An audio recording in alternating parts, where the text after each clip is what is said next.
Hello guys, എല്ലാവർക്കും റീബുക്സിന്റെ അടുത്തൊരു പുതിയ വീഡിയോയിലേക്ക് സ്വാഗതം. അപ്പോൾ നമ്മൾ ഇന്നലെ പറഞ്ഞതിന്റെ ബാക്കിയാണ് ഇന്ന് പറയാൻ പോകുന്നത്. ഇന്നാണ് നമ്മുടെ 9th എക്സാം ഒക്കെ പൊളിയാക്കണം നമുക്ക്. അതിനു വേണ്ടിയിട്ട് ഏറ്റവും ഇമ്പോർട്ടൻ്റ് ആയിട്ടുള്ള ചാപ്റ്ററായ ഇലക്ട്രിക് കറണ്ടിന്റെ ഈസി എക്സ്പ്ലനേഷൻ പാർട്ട് 2 വീഡിയോ ആണിത്. അപ്പോൾ കൂടുതൽ വീഡിയോസിന് വേണ്ടിയിട്ട് ഈ റീബുക്ക് എഡ്യൂക്കേഷൻ എന്ന് പറഞ്ഞ ഇതൊന്ന് സബ്സ്ക്രൈബ് ചെയ്തിരിക്കുക ഈ ചാനൽ. അപ്പോൾ നമുക്ക് സമയം കളയാതെ പെട്ടെന്ന് നമുക്ക് പഠിക്കാൻ തുടങ്ങാം. അതെ, നമ്മുടെ ചാപ്റ്ററിന്റെ പേര് അറിയാലോ, ഇലക്ട്രിക് കറണ്ട് എന്നാണ് കേട്ടോ. ഇലക്ട്രിക് കറണ്ട്, ധാരവൈദ്യുതി. അപ്പോൾ ഇതിന്റെ അകത്ത് നമ്മൾ ഇന്നലെ പഠിച്ചത് potential difference, source of EMF, primary cell, secondary cell, combination of cells, പിന്നെ ഇന്റർസിറ്റി ഓഫ് ഇലക്ട്രിക് കറണ്ട്. ഇത്രയും നമ്മൾ ഇന്നലെ പഠിച്ചു. അപ്പൊ നമ്മൾ പറഞ്ഞു ഇതൊക്കെ ഇന്ന് നമ്മൾ പഠിക്കുമെന്ന്. അപ്പൊ ഇന്ന് പഠിക്കാൻ പോകുന്നത് കാര്യങ്ങളൊക്കെ നോക്കിയേ. Name of symbols and electric compound. Electric കോമ്പൗണ്ട്സിന്റെ സിമ്പിളൊക്കെ നമ്മൾ പഠിച്ചു വെച്ചിരിക്കണം, കാരണം അത് ചോദിക്കാൻ സാധ്യതയുണ്ട്. ഇനി ഓംസ് ലോ എന്ന് പറഞ്ഞൊരു ലോ ഉണ്ട്, അത് നമ്മൾ പഠിച്ചു വെച്ചിരിക്കണം.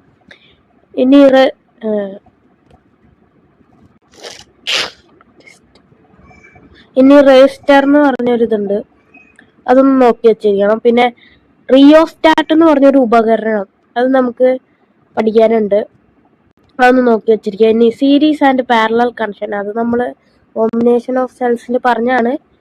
ചിലപ്പോൾ അതിന്റെ ഒരു ഫിഗർ ഉണ്ട്, അതുകൂടി ഒന്ന് കാണിച്ചിരുന്നു നമ്മൾ ഈ ഒരു ക്ലാസ്സിൽ. ഓക്കെ, അപ്പൊ കഴിഞ്ഞ ദിവസത്തെ ഇതിൽ നമ്മൾ ഇതിന്റെ കാര്യം പറഞ്ഞായിരുന്നു. ഇത് ഇന്നത്തെ വീഡിയോ കാണിച്ചിരുന്നു. നമുക്ക് ഇതിന്റെ പേര് അമ്മീറ്റർ എന്നാണ് കേട്ടോ. ഇതിന്റെ പേര് അമ്മീറ്റർ എന്നാണ് പറയണേ. ഇതിന്റെ സിമ്പൽ ഇങ്ങനെയാണ്. ഇതിന്റെ സിമ്പൽ വരുന്നത് കേട്ടോ. ഇതിന്റെ യൂണിറ്റ് ആംബിയർ ആണ്.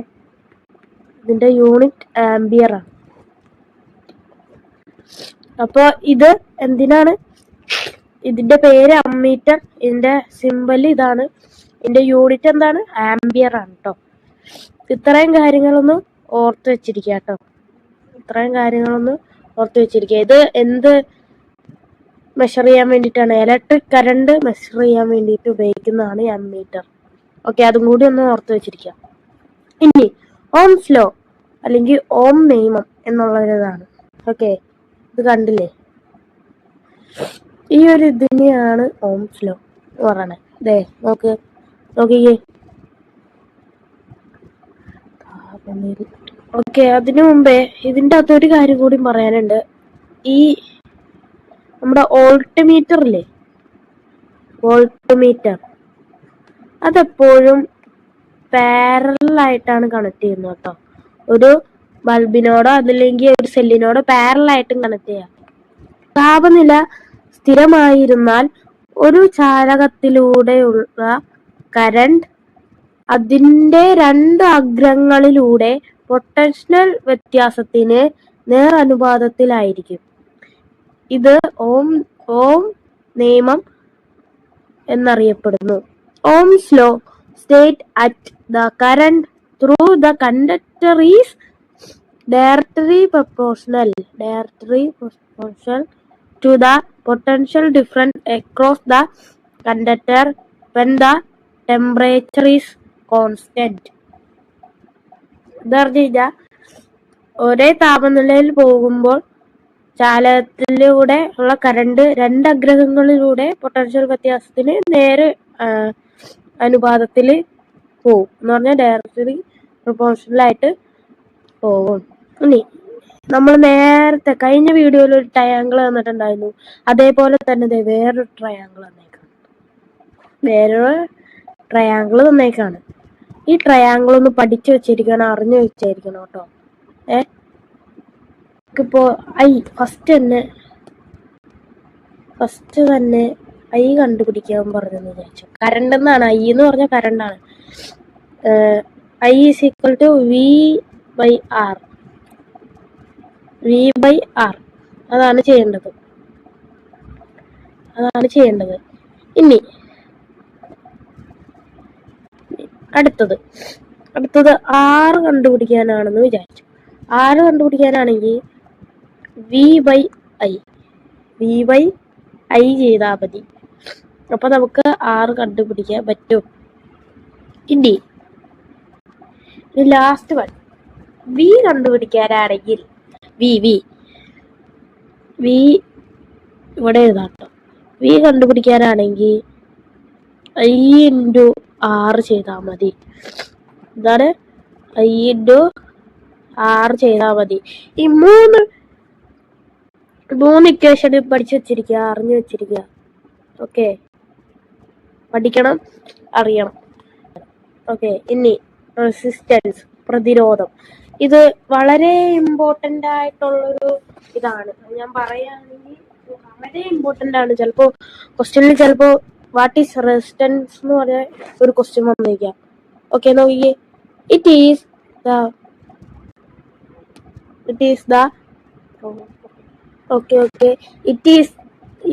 the property of the conductor to resist flow of charge. അഥവാ ചാർജുകളുടെ ഒഴുക്കിനെ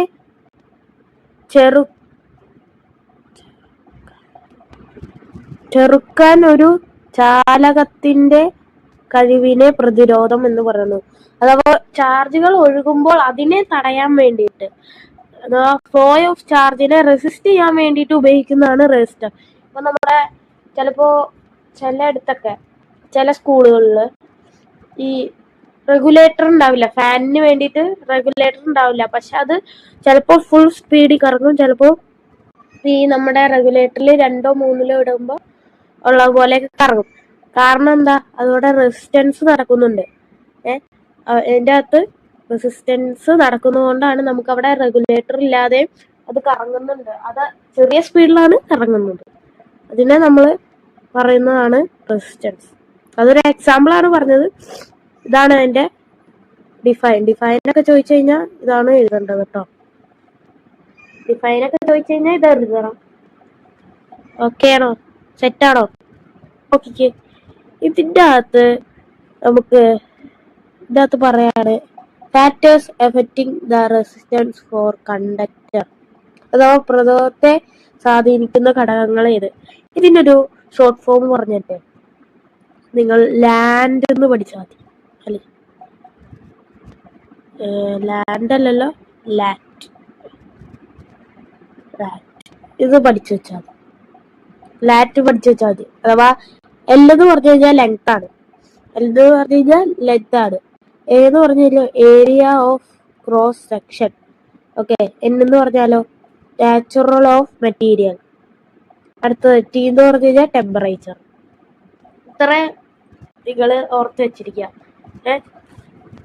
അപ്പൊ ഇതിന്റെയൊക്കെ മലയാളം ഇവിടെ ഇതിന്റെ നീളം, വണ്ണം, ചാലകത്തിന്റെ സ്വഭാവം, താപനില, ഇതൊക്കെയാണ് നമ്മളെ അഫക്റ്റ് ചെയ്യുന്നത്. റെസിസ്റ്റൻസിന് വേണ്ടിയിട്ട് കണ്ടക്ടറിനെ അഫക്റ്റ് ചെയ്യുന്നത് ഇതൊക്കെയാണ്. ഇനി റിയോസ്റ്റാറ്റ്. എന്താണ് റിയോസ്റ്റാറ്റ്? ഈ ഒരു സാധനമാണ് റിയോസ്റ്റാറ്റ്. ഈ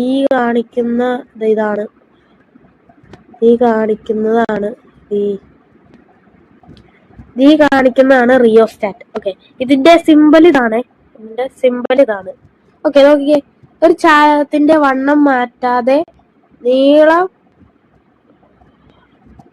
വർദ്ധിക്കുമ്പോൾ അതിന്റെ പ്രതിരോധവും വർദ്ധിക്കുന്നു. കേട്ടല്ലോ? ഈ തത്വത്തിന്റെ അടിസ്ഥാനത്തിൽ ഒരു പ്രവർത്തിക്കുന്ന ഉപകരണമാണ് റിയോസ്റ്റാറ്റ്. മനസ്സിലായോ? ഒരു ചാലകത്തിന്റെ വണ്ണത്തിന് മാറ്റമില്ലാതെ നീളം വർദ്ധിക്കുമ്പോൾ അതിന്റെ പ്രതിരോധവും വർദ്ധിക്കുന്നു. അഥവാ കൂടുന്നുണ്ട്. ഈ തത്വത്തിന്റെ അടിസ്ഥാനത്തിൽ പ്രവർത്തിക്കുന്നത്. ഈ തത്വത്തിലാണ് ആ ഒരു റിയോസ്റ്റാറ്റ് എന്ന് പറഞ്ഞ ഒരു ഉപകരണം വർക്ക് ചെയ്യുന്നത്. Okay, has the length of the conductor increase without the any change in the area of section, it is resistance also increase. Resistance കൂടും. A rheostat is a device that works this principle. ഈ പ്രിൻസിപ്പളിൽ work ചെയ്യുന്ന ഒരു ഉപകരണം, device ആണ് rheostat. Okay, ഇത് ഏറ്റവും ലാസ്റ്റത്തെ ഇതാണ് കേട്ടോ, നമ്മുടെ ലാസ്റ്റത്തെ ഇതാണ്. ഓക്കെ, 11 മിനിറ്റ് ആണ് നമ്മൾ ഇതുവരെ എടുത്തിരിക്കുന്നത്. വളരെ പെട്ടെന്നാണ് ഇത് പറഞ്ഞു പോയത്. ഇത്ര ഉള്ളൂ നമ്മുടെ ഒരു ചാപ്റ്ററിലെ മെയിൻ പോയിന്റ്സ് നിങ്ങൾ പരീക്ഷയ്ക്ക് പഠിച്ചുകൊണ്ട് പോയാൽ മതി. ഓക്കെ, ഇനി നിങ്ങൾ സിമ്പിൾസ് ഒക്കെ പഠിക്കണം. Okay, name and the symbols common. Okay, അപ്പൊ കോമ്പൗണ്ടിന്റെ പേര്, സിമ്പിൾസ് ഒക്കെ നിങ്ങൾ പഠിച്ചിട്ട് പോവാം. അടുത്ത ആദ്യം സെൽ. അപ്പൊ സെൽ എങ്ങനെയാണ് വരയ്ക്കേണ്ടത്? ഇത് ഇങ്ങനെയാണ് വരയ്ക്കേണ്ടത്. ഓക്കെ, അഥവാ ആദ്യം ഈ നീളത്തിലുള്ളത്, നമ്മൾ ഈ വര വരച്ചിട്ട് ഈ നീളത്തിൽ വരയ്ക്കുന്ന ഇതാണ് പോസിറ്റീവ്. അടുത്തത് ഈ ചെറുത് വരയ്ക്കുമ്പോൾ ഇതാണ് നെഗറ്റീവ്. ഇതാണ് സെല്ലിന്റെ എന്താണ് സിമ്പിൾ. ഇനി ഒരു ബാറ്ററി വരയ്ക്കുകയാണെങ്കിൽ ഇതേപോലത്തെ 2 എണ്ണം വരയ്ക്കണം. ഇതേപോലത്തെ 2 എണ്ണം വരയ്ക്കണം.